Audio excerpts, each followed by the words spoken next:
बिरासटी भरिसां ॻोठ मखण कहोड़ो में कढ़ोड़ा बिरादरी जी ॿिनि धुरियुनि में झेड़ो लठियूं ऐं सरोटा लॻण सबबि 3 ॼणा ज़ख़्मियुनि खे ॻोठाणनि अस्पताल पहुचायो। थाणे ते एनसी दाख़िल करे ज़ख़्मियुनि खे इलाज लाइ लिटर जारी। वाटसन प्रेस क्लब आॾो एहतिजाजी मुज़ाहिरो। एसएसपी नौशर फ़िरोज़ नोटिस वठी इंसाफ़ ॾियारे। इन मौक़े ते एहतिजाज कंदड़ औरतुनि मसमात ज़मीरा कलहड़ो, मसमात वसीमा ज़हरा कलहड़ो, मसमात शकीला कलहड़ो, पीरसन फोटल कलहड़ो ऐं ॿियनि दाहिंदे ॿुधायो त राति मुहर्रम कलहड़ो जी चोरी थी हुई, जंहिं में खोजी कुतनि जी मदद सां पेरा खयां जेके ॻोठ भरिसां लॻा, जॾहिं त माण्हुनि जे हुजूम में मुंहिंजे दरवेश सिफ़त पुटु कामरान खां खिल निकिरी वई, जंहिं तां बरकत कलहड़ो ऐं शमन मेहताब दोरो कलहड़ो ऐं ॿियनि झेड़ो करे ॾिनो, जंहिं सबबि असां ज़ख़्मी थी पिया आहियूं।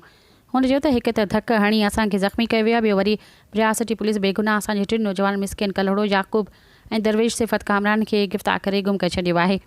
हुननि सेशन जज नौशर फ़िरोज़, एसएसपी नौशर फ़िरोज़ ऐं एसएचओ बिरासटी खां मुतालबो कयो त नोटिस वठी असांखे इंसाफ़ ॾियारियो वञे। सब्सक्राइब कयो अवामी न्यूज़ HD खे ऐं ताज़ा तरीन ख़बरुनि लाइ ॾिसंदा रहो अवामी न्यूज़ HD।